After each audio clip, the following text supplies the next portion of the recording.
Yo,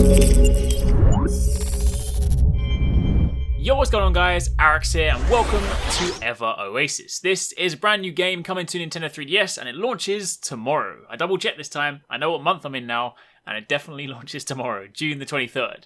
Ever Oasis is an action RPG with town management elements, and it's being directed by Koichi Ishii, who is the creator of the Secret of Mana series, and also the studio that helped bring Ocarina of Time to 3DS are behind this too.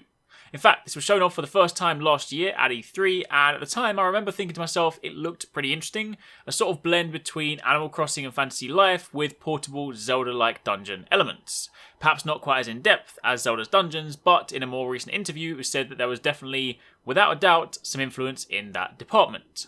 Thanks to Nintendo, I've had a chance to check out the game a little bit early, so in this video I wanted to take the time to talk a little bit about the premise of the game, some of the stuff you'll be getting up to, and ultimately what it's all about. So if you do enjoy this, then a like would be super appreciated, and be sure to comment down below and let me know what you guys think of the game. Now to begin with, the story focuses around these little people known as seedlings. Seedlings are capable of creating their very own oasis, which is essentially a place for people to call home. You begin the game by learning the ropes from the chief, and it's not long before you are off on your own running the show yourself. I purposely left out what happens in between for spoiler reasons. At its core, the game has three main pillars: the town management, the combat, and the typical RPG elements. On the town management front, as the chief of your oasis, it's your job to improve it, expand it, and keep the residents happy. As you progress through the game, people will randomly come to visit you. When this happens, you'll usually have to complete some sort of basic task for them, at which point they will then commit to staying in your oasis as a permanent resident.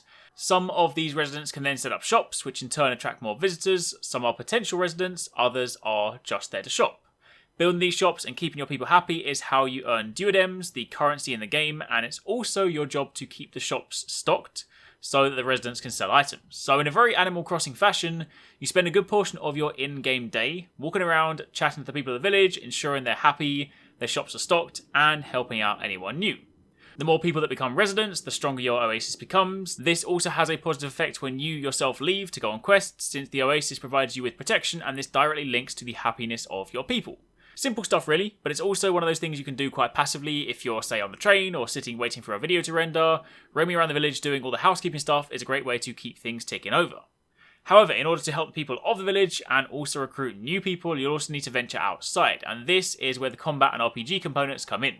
Combat in this game is pretty simple, and it's real time too. To begin with, you have a basic blade and two basic attacks, light and heavy. As you progress, you unlock some more abilities, plus you also obtain new weapons, or you can upgrade existing ones from the pond in your house. You also have the ability to dodge and the ability to generate this kind of whirlwind attack, although the latter is actually more so for solving puzzles than anything else. So your typical combat loop revolves around locking onto an enemy, dodge rolling when they attack, and then pummeling them until they're dead. Of course, everything you kill yields XP and items. You can also farm materials, and these are again integral to keeping your village happy, since they need some of these materials to keep their shops stocked up. Some quests in typical RPG fashion are simply fetch quests, go out and get me X number of items. Meanwhile, others will help you recruit new members for your village. Sometimes you'll get a specific quest where someone might be like, hey, there's someone that needs help in this particular location, blah blah blah. You then go there, help them, and the next day they will then usually swing by your oasis. Other times it tends to be a little bit more vague, like I hear there's someone looking for help in this rough area, at which point you then go off exploring. Now when you start venturing into some of the caves and dungeons, you are then exposed to another aspect of combat, partying up with other characters. They can join your team mid-quest, and you can take control of them during combat. Certain characters have certain abilities, so when working through some of these caves and dungeons, you'll need to swap to them to take advantage of them in order to solve some of the puzzles.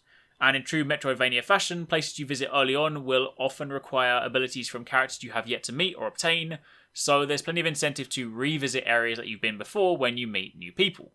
Plus, in combat, certain weapons are good against certain enemy types, so while the character you aren't controlling will auto-attack, it's in your interest to control the character that is most effective in any given situation. Furthermore, when you complete quests with these new characters and they then inevitably join your village, you can later on call on them to join your party again, so if there is a certain ability you need to progress through a certain cave or dungeon, you can then form bespoke teams.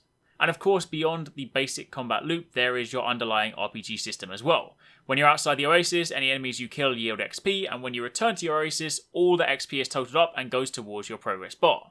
All the usual stats improve as you level up, things like health, damage, defense, etc.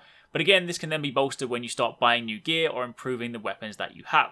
There are also different outfits you can get and craft for your character too, so there's of course a heavy customization aspect to it as well, so you don't have to spend the whole game looking like the way you started. And as you meet more people, you'll also learn more crafting recipes, so there are lots of things to collect.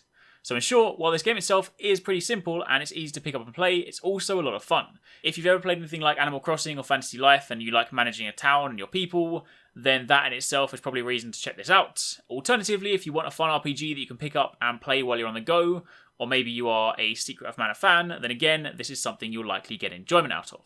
But for the time being, that is pretty much it. That is a brief look at the game and some of the stuff you'll be able to get up to. Be sure to let me know your thoughts in the comments down below, and thanks again for watching, take it easy, catch you next time, peace out.